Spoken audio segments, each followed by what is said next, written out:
Bonsoir mesdames et messieurs, je vous remercie d'être ici ce soir. Donc moi, je vais vous parler donc de jeux vidéo, car je crois sincèrement que les jeux vidéo sont une forme d'inclusion sociale mais aussi de diversité. Si je vous parle de GTA V, Call of Duty ou encore Fortnite. Voilà. Vous pensez sûrement que ce sont des jeux qui sont mauvais, parce que ça rend violent, ça rend abruti, on n'apprend rien, et ça fait geek. Voilà.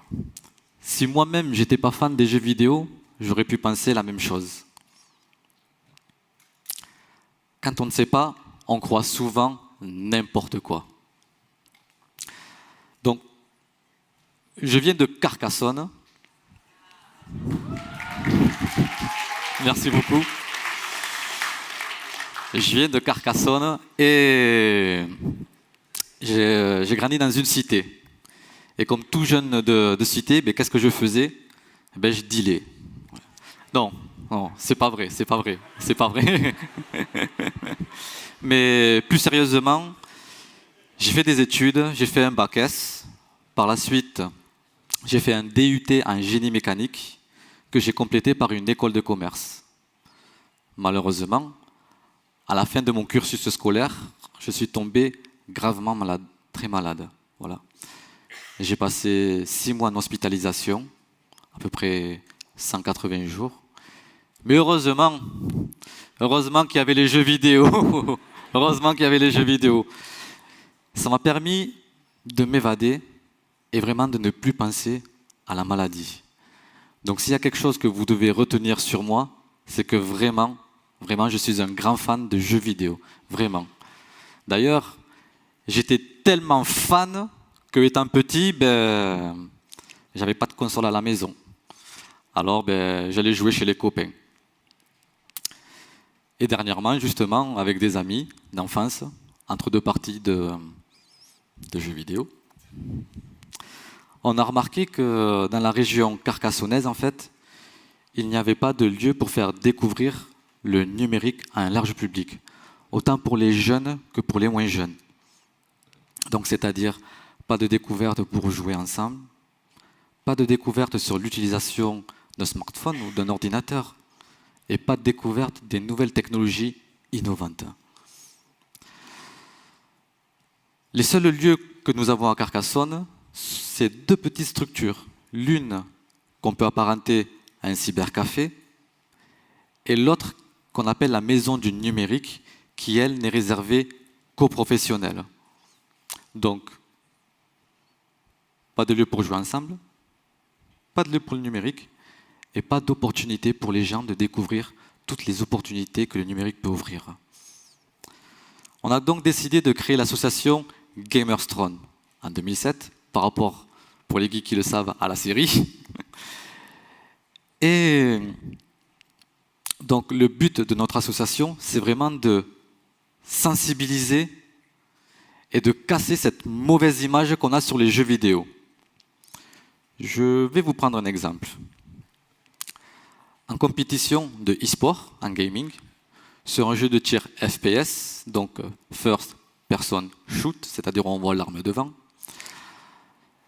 les gens croient qu'il suffit de prendre la manette, de venir, de jouer, de tirer, poum, poum, poum, poum, poum, poum, poum, poum, c'est bon, on a gagné, on est les meilleurs. C'est pas si simple. Quand on ne sait pas, on croit souvent n'importe quoi. Il faut savoir que derrière, il y a un travail d'équipe, il y a vraiment une mise en place de stratégie, et il y a vraiment une répartition des rôles. C'est comme un sport collectif. Notre association a pour but aussi donc de montrer tous les nouveaux métiers qu'il peut y avoir dans le numérique. Un autre exemple, les youtubeurs. Beaucoup de monde viennent nous voir et nous disent « Moi, je vais être youtubeur, je vais être le futur Norman, je vais être le futur Squeezie. Mais il ne suffit pas de faire une vidéo, de la mettre sur YouTube et c'est bon. À nous la célébrité, à nous la gloire. Quand on ne sait pas, on croit souvent n'importe quoi. On leur explique que derrière, il y a vraiment une mise en scène, il y a l'écriture d'un scénario, il y a du montage vidéo, il y a des effets spéciaux. On est vraiment là pour les informer, les accompagner et leur faire mieux comprendre le numérique. On est là aussi pour créer des vocations professionnelles, comme par exemple être développeur web, web designer ou encore community manager. Actuellement, avec l'association, on a mis en place 2 événements. Donc, ces événements, le but c'était de jouer ensemble. Et dans ces événements, on pouvait vraiment voir cette diversité. C'est-à-dire qu'il y avait des gens qui venaient donc de cités populaires. Il y avait des gens en situation de handicap, mais il y avait aussi des gens issus de zones rurales.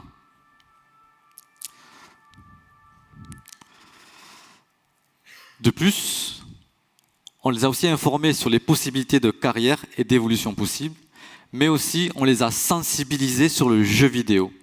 Alors, il faut savoir que notre association, Gamerstron, est aussi ambassadeur de Pédagogeux, qui elle est une association qui favorise la pratique sereine des jeux vidéo. Alors, sensibiliser. Madame, je vais vous poser une question, madame. Quand vous faites un gâteau, est-ce que vous laissez un enfant faire seul un gâteau?